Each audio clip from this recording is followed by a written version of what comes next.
analisanya? Karena Nasdem belum tentu mendapatkan popularitas. Dia selama ini kampanye untuk melawan oposisi.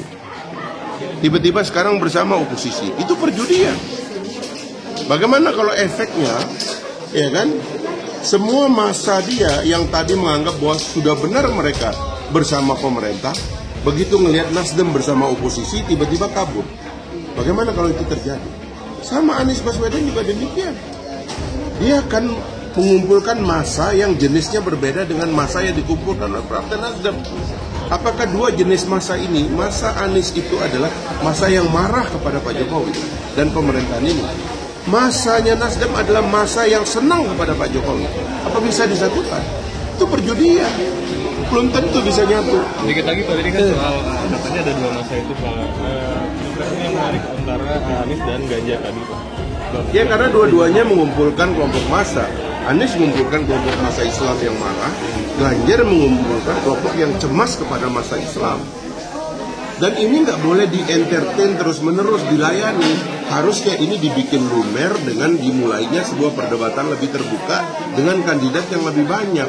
Sehingga yang akan mengemuka bukan identitasnya, bukan alirannya, tetapi yang mengemuka bukan afiliasinya yang mengemuka, tapi achievementnya, kreativitasnya, ide-idenya di dalam menyelesaikan masalah bangsa.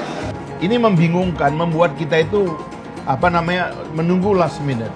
Dan last minute itu sekali lagi itu tentang deal, siapa yang bisa ngongkosin. Sebab dua saja pikirannya partai politik itu.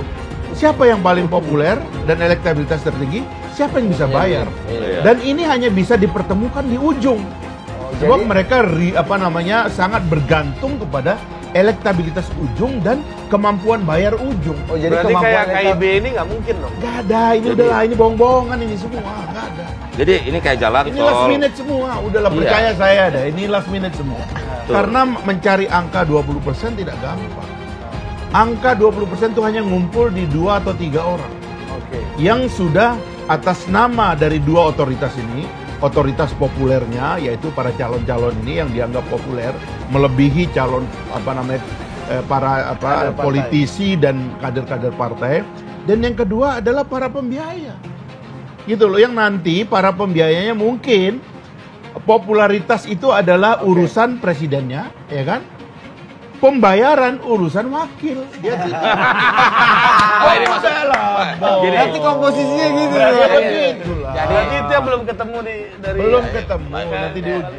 Surya Paloh di prank Anies Baswedan, Kajito Elkayani. Anies efek itu justru efek negatif buat Nasdem. Kalau Nasdem di survei sekarang katakanlah mendapatkan 5% suara, maka ini bisa dikatakan bahwa efek dari Anies Baswedan belum terlihat banyak karena Nasdem belum mendapatkan dukungan publik di atas pemilu 2019. Ini agak berbeda dengan PDIP misalnya, dia real naik dukungan publiknya dari hasil pemilu 2019. Pertanyaannya kenapa? Karena dalam temuan survei kita menyatakan bahwa di sana ada efek dari Jokowi yang mendapatkan approval rating yang sangat positif, 74% tadi disebutkan oleh Mas Denny. Juga ada tokoh seperti Ganjar yang merupakan kader PDIP dan mendapatkan elektabilitas dan penerimaan publik yang sangat tinggi. Kemudian di Nasdem kan ada Anies Baswedan, itu mungkin pertanyaannya.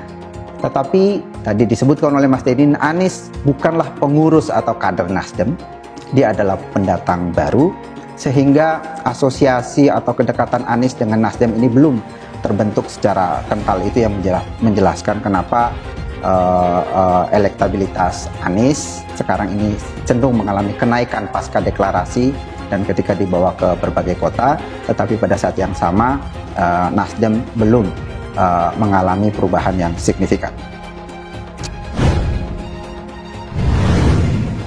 Dalam survei elektabilitas Capres lembaga Saiful Mujani Research dan Consulting SMRC, Ganjar Pranowo masih berada di posisi sama. Sementara posisi kedua dan ketiga sontak jadi sorotan, pasalnya nomor 3 sekarang beralih ke nomor 2, yaitu Anies Baswedan menggeser posisi Prabowo. Anehnya ketika posisi Anies berhasil menggeser Prabowo dan di bawah Ganjar, namun efeknya tidak berdampak pada Nasdem. Pasalnya posisi Nasdem justru turun 3,8%.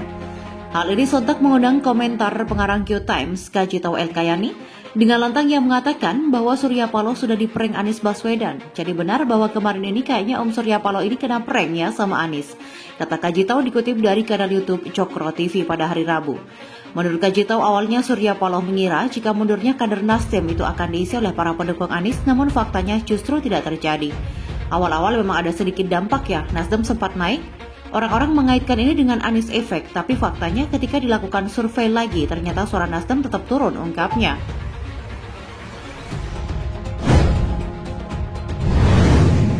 Euforia Anies Baswedan curi start keliling kemana-mana rupanya hanya memberikan dampak sedikit untuk Nasdem. Mungkin yang kemarin itu ada semacam anomali, euforia Anies keliling kemana-mana.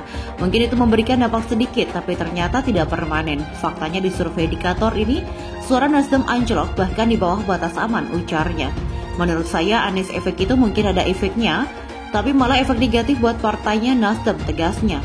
Berbagai cara yang ditunjukkan Anies mulai dari jalan-jalan kemana-mana memakai jet pribadi, memanfaatkan rumah ibadah hingga mengkritik soal batik memperlihatkan bahwa Anies masih memakai cara-cara politik identitas.